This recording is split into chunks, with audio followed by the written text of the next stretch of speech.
And you're asking, like, what do we do about... Is you sign a contract with someone. So real quick, before you did that, did you...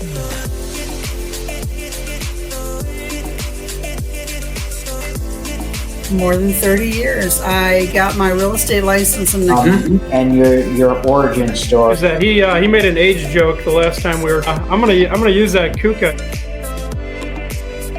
You know, I'm a little more strict with what I'm looking at.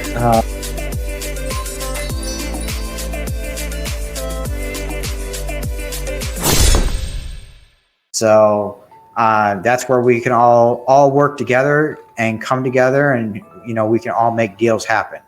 You know, so right. Yep. Now, go ahead. Sorry. Yeah, I was going to say probably the simple way to think about it to your audience members and folks who will be thinking about attending is we look at ourselves as the real estate version of Shark Tank. That's really what we're there to do. Got it.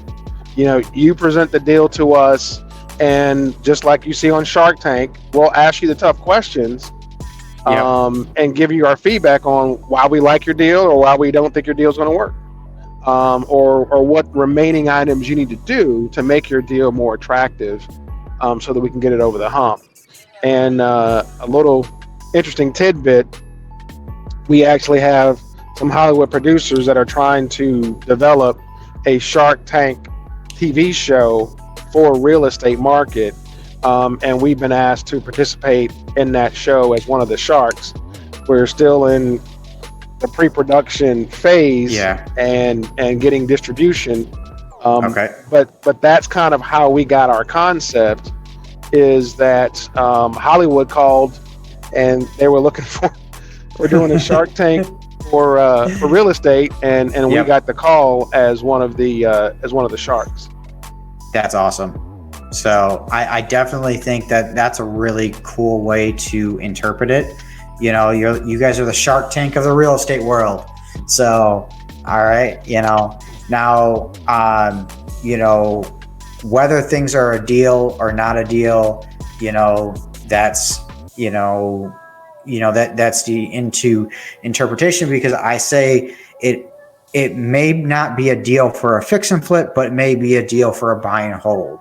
It may not be a deal for a buying, you know, if it's your primary residence, then it may be a deal for you because you want to fix it up and gain all that equity.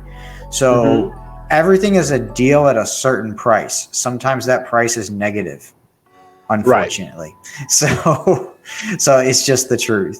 So Wendy Barber, how you doing? She said hello. She's on our YouTube channel. Wendy. And welcome to have you back. We had her on yesterday on the show. So if you are watching this, go back, see that. Now at the bottom here, I have been scrolling. It's been scrolling. This is the link to the the Detroit Real Estate Biz Expo. It's also in the description of the video here. Go ahead and check that out as much as possible. So, you know, I'm happy to be a part of this. To be honest, this is my first, like, you know, event that I'm covering for this show. And I think that we're going to try to do it justice as much as possible. So, with that, you know, so tell me, Kevin, what what's your future plans? Are you planning on, like, what part of the country do you call office? Do you call home? For me, I'm located in Charlotte, North Carolina, and my brother.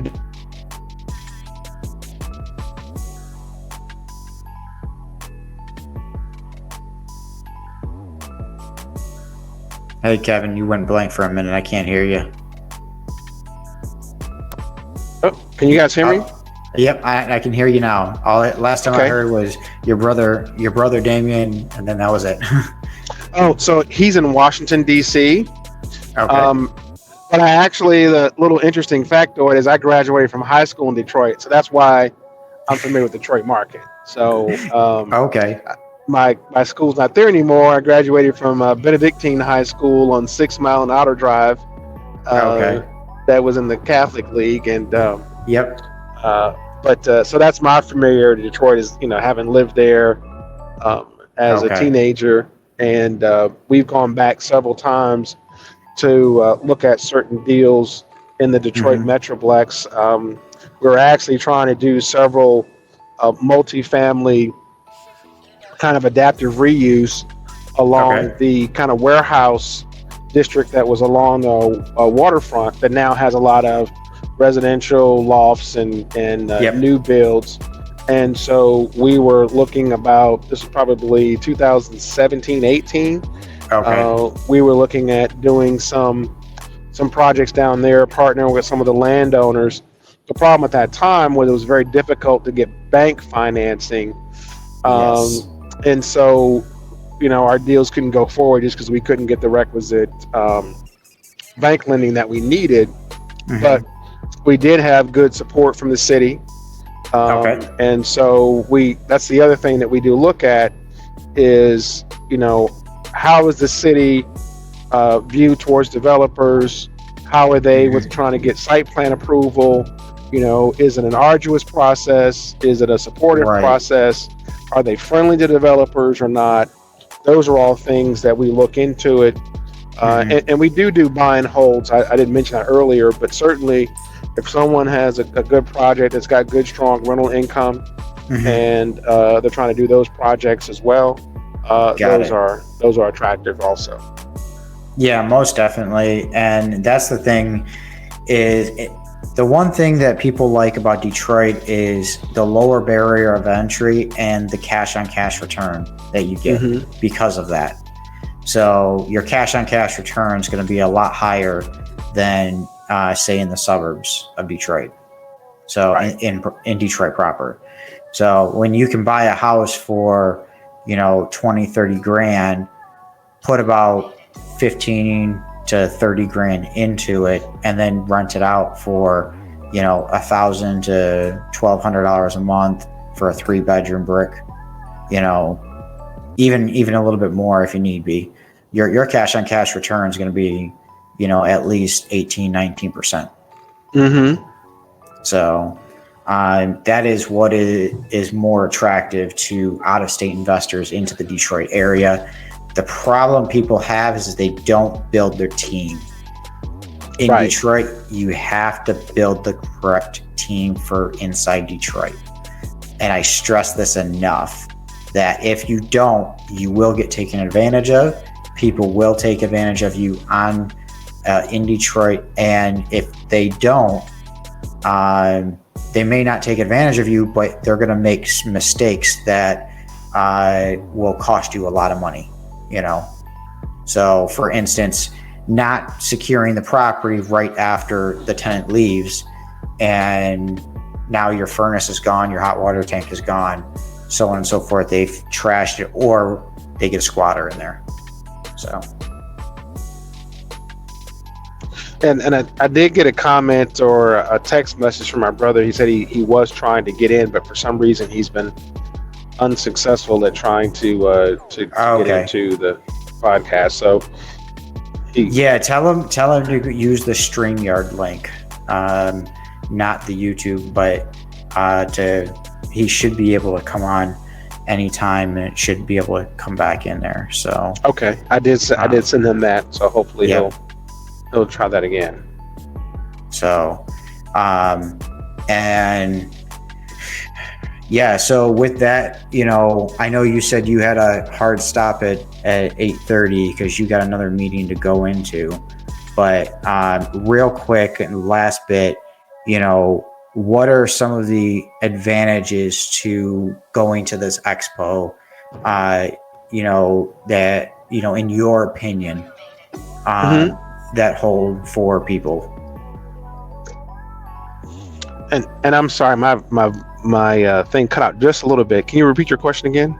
Yeah. So in your opinion, what advantages are some investors going to have going to this expo besides what we just explained before? But, because it is an all day event, it's from 10 to 3:30. You know, Mhm. there's going to be a lot of other people speaking, or on a panel, or whatever the case may be. What do you think? What do you think there? Other investors can gain from being there? Yeah, that's a great question. So I think it's really focusing and encompassing on folks that have different focus areas in the real estate, kind of business world. So from the developer perspective, it's about, how to find more successful ways to execute, get your deals done. For folks who want to simply invest in real estate, it's a great opportunity to find deals and to find those, movers and shakers who are in your particular market that are getting things done, right?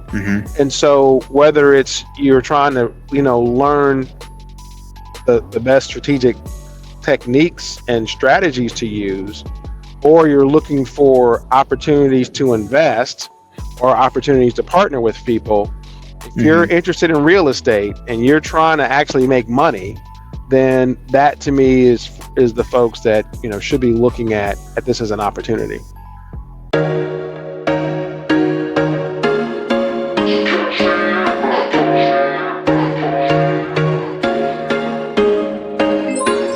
There was once a day that I would pray for you. I'd go and misbehave just so you'd notice too. Sneaking looks up and down from across the room.